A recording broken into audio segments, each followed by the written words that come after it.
Guys, welcome back to my channel. Today we're going to be doing a hair and makeup transformation, as you can probably already tell by the title, but I did just want to come on here and give you guys kind of like a 4-week update on the TEAMI powder that I told you guys about a couple videos back. I'm going to put that initial thoughts video where I spoke about this product up here. I want to clarify how I feel about it now.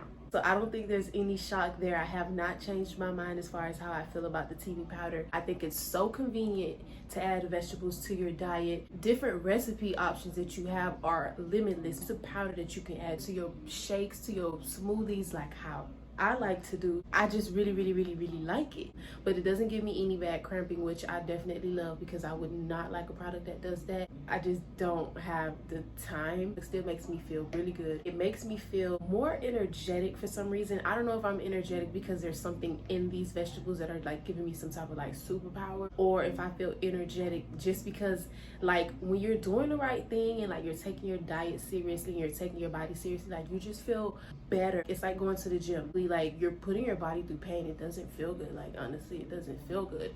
But knowing that I'm going to the gym to better my body, to better my health, to better my life, and that makes you feel like a better, I think. I love the TEAMI's powder. I definitely recommend adding it to your smoothies or just adding it to your diet in any way that you can. I don't think that you'll be disappointed in the product. Check out my affiliate link down below. I do have a discount code that I'm able to offer you guys. Save your coins. Yeah, with that being said, let's go ahead and get right to the transformation.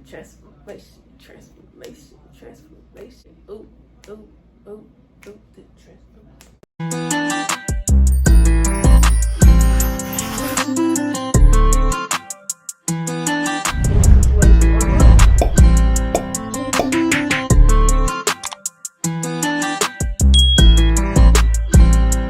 As for mini installs, the first thing that you want to do is braid your clients or your models, your sister, your cousin, whoever she is to you. The first thing that you should want to do is braid their hair back.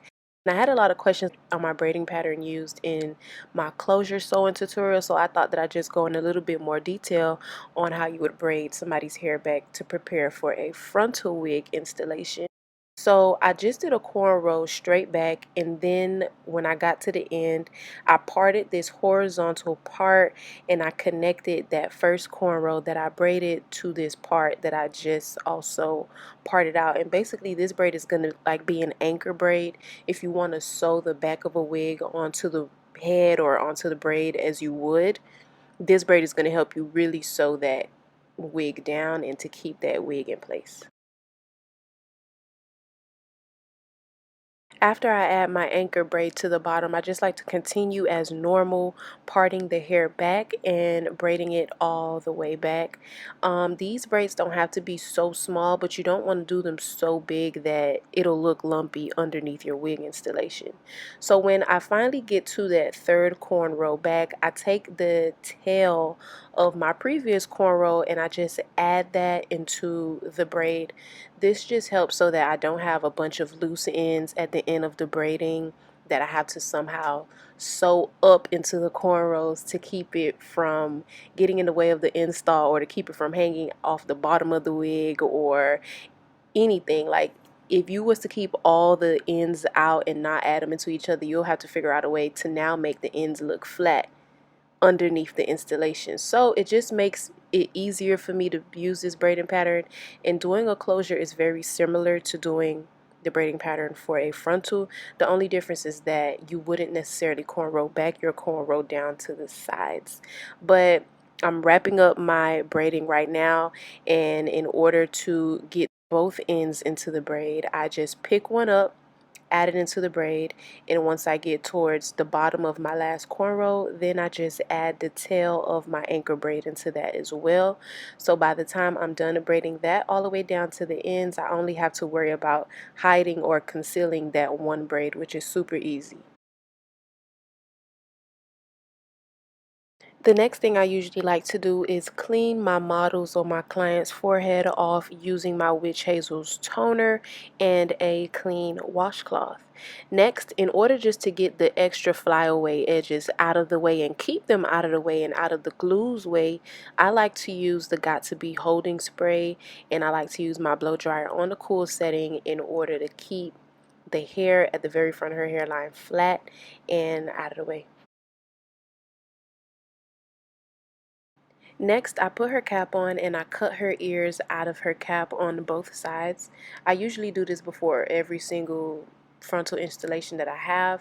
It just helps with keeping the cap as flat as possible while you actually gel the cap down. I usually like to use the Got To Be gel, the one in the black bottle, in order to tack this cap down. Once I do one layer of the gel with my fingers, I also do like to go on with the Got To Be holding spray, and I spray that over the layer of gel and have my client blow dry that for about 20 minutes. As long as it's completely dry, then we'll be ready for the next step, which is actually putting makeup all over the cap, the closest makeup to your client's skin tone. Next, I cut the extra cap off, and I also cleaned her forehead off one more time using my Witch Hazel, and I sprayed one layer of the Ericka J Skin Guard before I actually went in with my first layer of Ericka J glue. When I'm applying glue, I like to do them like one section at a time. So I would cut the forehead into 3 sections. I would blend one section out and then go continue on another section. And by the time my first section is completely dried clear, I can go in with my second layer of glue. And I do use 2 layers of glue in total before I actually tack the wig down.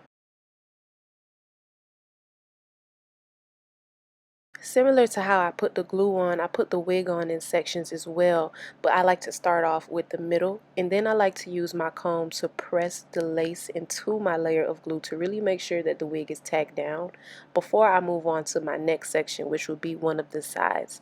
Once I have one of the sides completely tacked down into the glue using my comb, I then usually have my clients or my models hold on to that side of the wig while I tack down the other side, still using my comb to make sure that I'm really melting the lace into my layers of glue.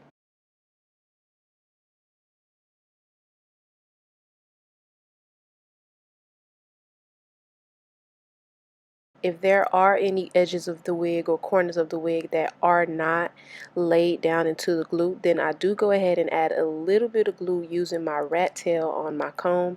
I wait for it to dry clear, and then I melt the little edges that were not sticking down before into the layer of glue before I wrap up the entire front of the wig and I allow it to blow dry. Now, as you guys know by the title, I am reinstalling this wig for probably like the 6th time. She got this hair from my brand, House of Vain, and when I was making wigs for clients, I handmade her this wig. If you guys want to see me hand make a frontal wig, let me know. But I do have a video showing how I hand make my closure wigs, and I will tag that up here. So as soon as I have the entire wig glued down, like I said, I do go ahead and tie it down, and I allow her to blow dry the very front of the hairline on the heat setting while I begin the styling process. In order to make sure that the top of this wig is just as flat as possible, I'm just using my hot comb, which is my favorite tool, to run that through the very front part of the hair, which is the frontal part of it. Because this is a used wig, it's not uncommon for me to have to add more baby hair because sometimes the baby hair can fall out when you're washing the wig or cleaning it off of residue. So I'm just parting out the new baby hair and I'm hot combing the rest of the hair backwards just so that it can stay out of the way while I'm really trying to style the baby hair.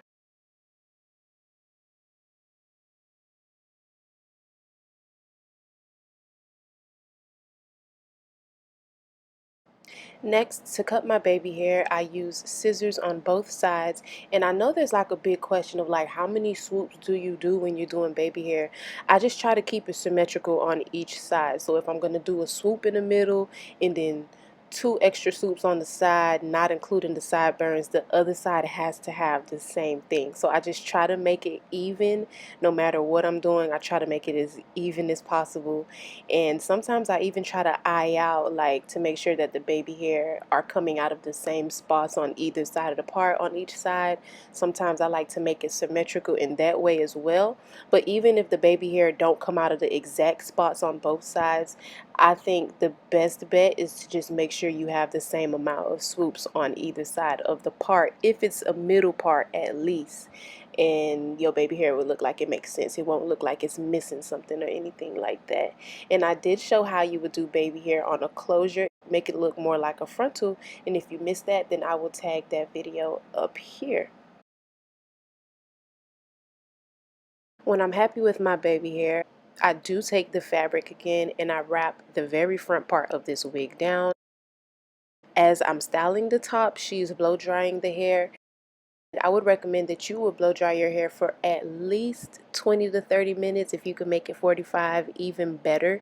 I'm just parting through the frontal part of the wig, adding wax to it to further flatten this wig out and to make sure that there are no scarce flyaways. Before I started her hair, I just wanted to comb out the baby hair. I brushed through it and combed through them just to soften them up a little bit.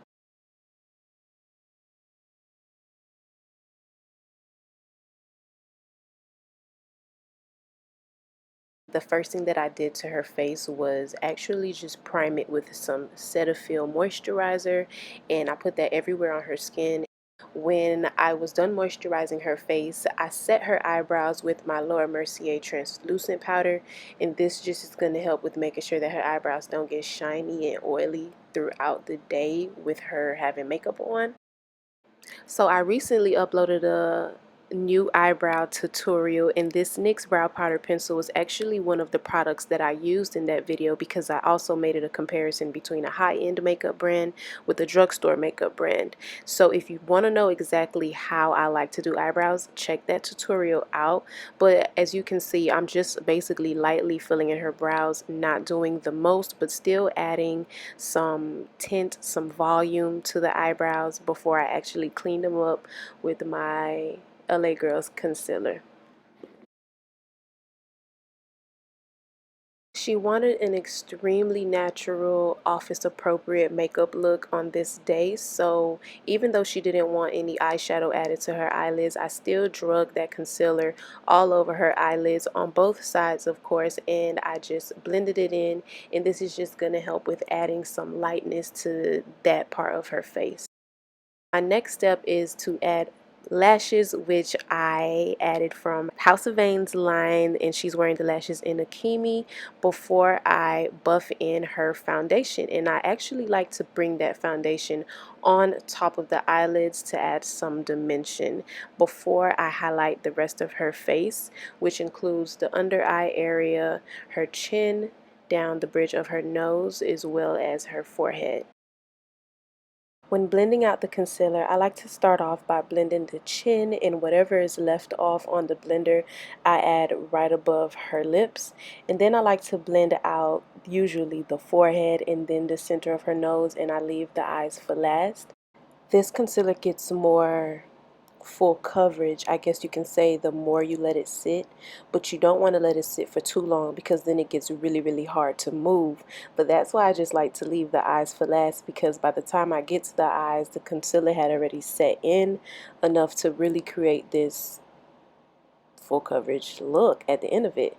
I like to use this foundation stick to carve out her cheekbones and the sides of her nose, and I love to blend out the cheekbones using a patting motion down her cheekbones, and I like to also flick this brush, I guess you can say, kind of upwards to make her cheekbones look even more defined, and I just blend it out until it's to my liking. Because I don't want makeup product buildup on her lace, I just use whatever's left on the brush to add shadows to her forehead. And then I use a blending brush, one that you can probably use to also blend eyeshadow, down the sides of her nose. I use circular motions, and I like to go up and down along the sides of her nose up into the eyebrows.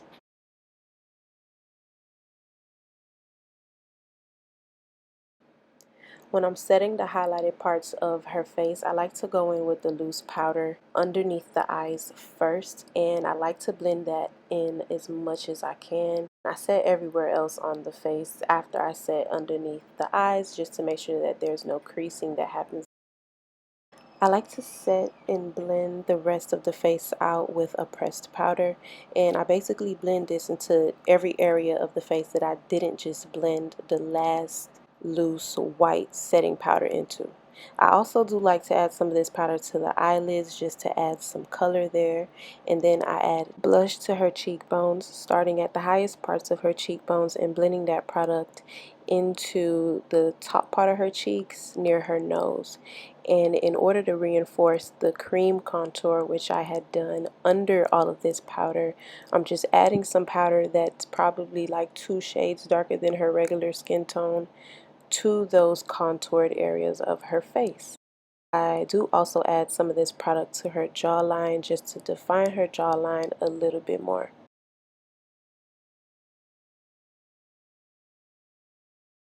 To clean her contoured cheekbones up, I use the same loose setting powder with my beauty blender on both sides.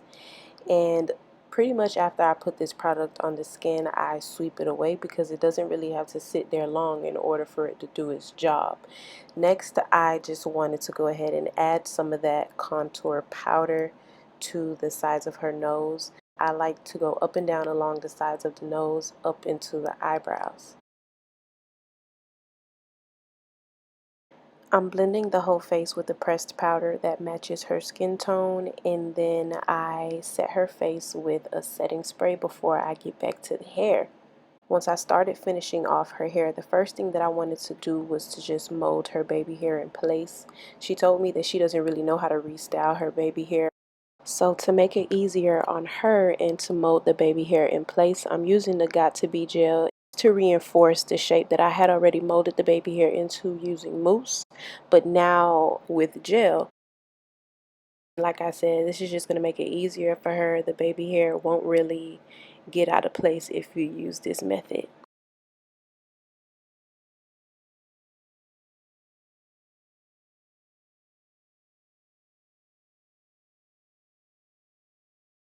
When I'm curling hair, I like to curl it going the opposite direction of the face, which means that I don't really like it to fall towards the face. I like it to fall behind the face, if that makes sense. But I like to hold the barrel upside down, and the part that opens up, I always have that part facing outwards no matter what side of the head that I'm on. And in order to get more hair into the barrel, which is what heats up the hair to curl it, I just slide the barrel down the hair while I'm pressing the lever down, and then I curl it going back the opposite way of the face until I get the very tips of the hair in. And in order to make sure that each strand is getting curled, I let that curling iron sit for a couple seconds. If you need an exact time, like to feel like it's really good, then I'd say leave it for at least like 10 to 20 seconds. And then while the barrel is still upside down, I let it go, hold it in my hand for a couple seconds, and that's pretty much how I like to curl the whole head.